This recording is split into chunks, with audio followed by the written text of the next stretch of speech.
Well, ladies and gentlemen, I hope you're all doing well. I hope you're all excited about the big game today. Keith here from Commander Hoops. This is your first time coming across the channel. Like and subscribe below would be appreciated. There's me going around with a winter jacket on in the middle of summer because 1 minute it's lashing raining, next minute it's sunny again. Just typical weather. But we're here to talk about the champions. Massive game today. Kick off our league campaign, kick off our competitive season of football ahead. The quest to win the treble, the quest to win 55, and the quest to do well in Europe. We brought Bernardo in, we brought Sinsalo in, we brought Kasper Schmeichel in, and Kasper Schmeichel will more likely play today, get his competitive debut at Celtic Park, get that excitement once he walks out of that tunnel and feels that you never walk alone and sees that display. He will just be, hairs at the back of the neck will go up. It's a magnificent club. He knows what he's in for. He's obviously kept an eye on Celtic over the last 3 years when Joe Hart was there, but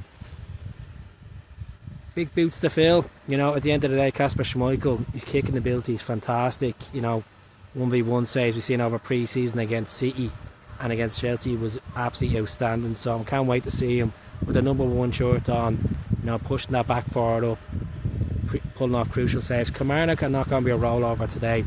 They're coming back from a disappointing result the other night in Belgium, in Bruges, but they want to be a go out. They caused us problems last season. They knocked us out of the League Cup early enough last season. I remember just standing here doing a video complaining about not getting quality instead of quantity. Remember that? They obviously beat us as well before Christmas at Rugby Park and then a point at Celtic Park. But when we sealed the league last season, that was at Rugby Park, 5-0 result. So my starting lineup for today will be Schmeichel in goal. I think Mikey Johnston will start. I know he hasn't played any pre-season, but he had minutes under his belt over the summer playing the Copa America, doing well for Canada, finishing in 3rd and 4th place, getting to that semi-final, which was fantastic for them. I'm going to say Craig Taylor with no ammunition there, left back, Carter Vickers and Scales. It'll be just the regular midfield three of Hatate, McGregor and O'Reilly. Big season for Matt O'Reilly. There's a lot of interest with regards to him from Atalanta, from Southampton, reportedly now Chelsea, Atletico Madrid, Liverpool, a host of clubs interested in the Danish midfielder. Right wing, I'm going to go Nicholas Kuhn. I was thinking James Forrester today, but Kuhn is good to go. Left wing, I'm going to go Palma because Maeda is still touch and go with bruised knee, and then up front Kyogo. We have ammunition on the bench. If James is on the bench, if Maeda doesn't start, he can come on and make a difference as well. We have Holm as well. Now Bernardo won't be featuring today because he's still not up to full fitness because he only played half of Benfica's games during pre-season. But regards to the transfer video, Matt O'Reilly is now wanted by Chelsea. Chelsea are interested in Matt O'Reilly. Obviously he scored against them last week in Indiana.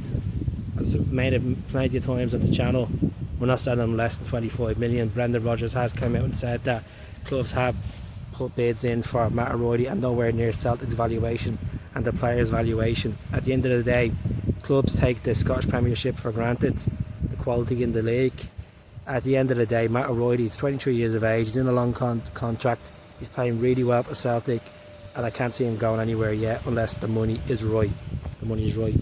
Now reports in Italy suggest that Gustav Lagerbielke is wanted by Lecce again. They put interest in January. It looks like there's going to be a deal done, and then obviously with Carter Vickers getting injured towards the end of the January transfer window, Celtic stalled that mill. At the end of the day, Gustav Lagerbielke has 4 years left in his contract. He's only played a handful of games for Celtic, scored against Feyenoord in the Celtic Champions League win against them.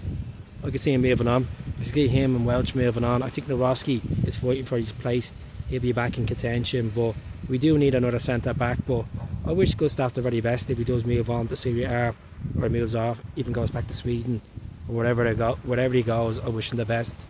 The situation with Mikey Johnston going back to West Brom, that probably won't happen, folks.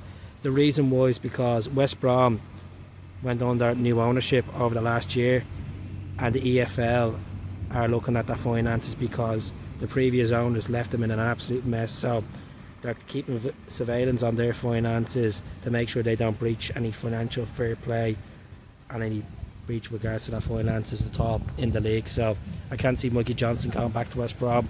I do want Mikey to go in this window. I think it's time for him to go and get regular football and do better in his career. At the end of the day, he's not going to get first team football at Celtic. Start week in and week out. He's had too many chances. That ship has sailed, and it's time you move him on. Move him on for his own development. At the end of the day, he's in his mid-20s. If he wants to get better as a footballer, he needs to go to a team that's going to give him football. If it's a Hibs, or if it's a case he goes to the English Championship, I just want him to move on.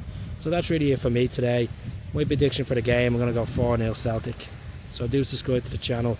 2 goals from Kyogo, 1 from Matt. And I'm going to fancy the defender scoring. I'm going to go Scales for the goal as well. How.